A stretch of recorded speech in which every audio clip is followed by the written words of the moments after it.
നർമ്മദാ നദിയുടെ തരംഗങ്ങളിൽ ചരിത്രവും ഐതിഹ്യവും വിശ്വാസങ്ങളും ചേർന്ന് കിടക്കുമ്പോൾ അഹല്യാബായി ഹോൾക്കർ എന്നൊരു വനിതയെ മറന്നേകൂടാ നമ്മൾ. അഹല്യാബായി ഹോൾക്കർ ഭാരതീയ സംസ്കാരത്തിന്, പ്രത്യേകിച്ച് ഭാരതത്തിലെ ക്ഷേത്രങ്ങൾക്ക് നൽകിയിട്ടുള്ള സംഭാവനകൾ അത്ര വലുതാണ്. അഹല്യാബായി ഹോൾക്കറുടെ നാമത്തിൽ അറിയപ്പെടുന്ന ഒരു കോട്ടയാണ് അവിടെയുള്ളത്. ഇപ്പോൾ നമ്മളുള്ളത് നർമ്മദാ നദിയുടെ തീരത്താണ്. ഇൻഡോറിൽ നിന്ന് ഓംകാരേശ്വറിലേക്ക് വരുന്ന വഴിക്കാണ് നമുക്ക് മാഹേശ്വർ എത്താനാവുക. മാഹേശ്വർ എന്ന സ്ഥലത്താണ് അഹല്യാബായി ഹോൾക്കറിൻ്റെ പേരിലുള്ള ഒരു കോട്ടയുള്ളത്.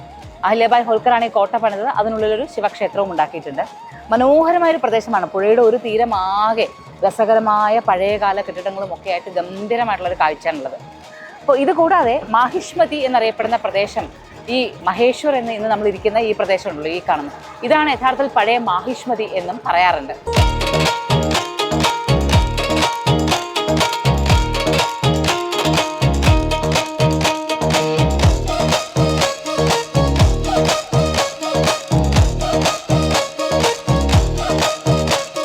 മാഹിഷ്മതിയെക്കുറിച്ചുള്ള അന്വേഷണങ്ങൾ ഭാരതത്തിൻ്റെ ചരിത്രത്തിലേക്ക് വെളിച്ചം വീശും. ഇതൊരു തടാകമായിരുന്നുവെന്നും മാഹിഷ്മതി തടാകം കടന്നാണ് പല പലായനങ്ങളും നടന്നിട്ടുള്ളതെന്നും പല സഞ്ചാരങ്ങളും നടന്നിട്ടുള്ളതെന്നും ചരിത്രം പറയുമ്പോൾ, മാഹിഷ്മതി എന്നറിയപ്പെടുന്ന പ്രദേശവും തടാകവും കുന്നും മലകളും ഒക്കെ ഉണ്ടായിരുന്നത് രേവ എന്നറിയപ്പെട്ടിരുന്ന നർമ്മദാ നദിയുടെ തീരത്ത് തന്നെയാണ്. നർമ്മദയുടെ തീരത്തുണ്ടായി വന്നിരിക്കുന്ന ഒരു ദ്വീപാണ് എന്ന് പല പുരാണങ്ങളും പറയുന്നുണ്ട്.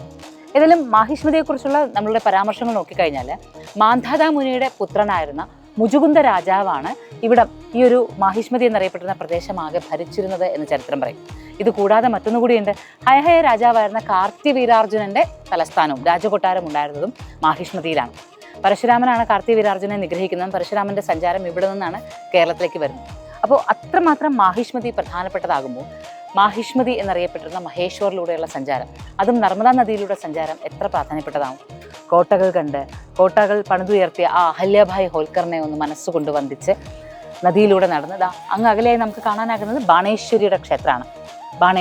ബാണേശ്വരനാണ് മഹാദേവൻ. ഇവിടെ നർമ്മദാ നദിയിൽ നിന്ന് ലഭിക്കുന്ന ശിലകളെല്ലാം ബാണേശ്വരൻ അല്ലെങ്കിൽ ബാണലിംഗങ്ങളാകുന്നു. ആ ബാണലിംഗത്തെ ഉപാസിക്കുന്ന ഭഗവതി ബാണേശ്വരിയായി നിലകൊള്ളുന്നു.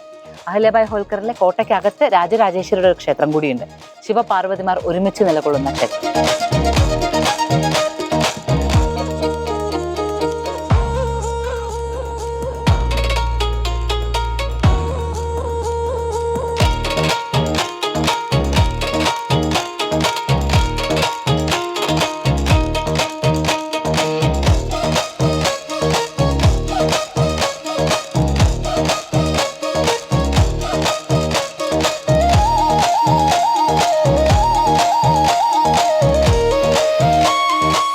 Mochidas Moksha, Journey to the Self.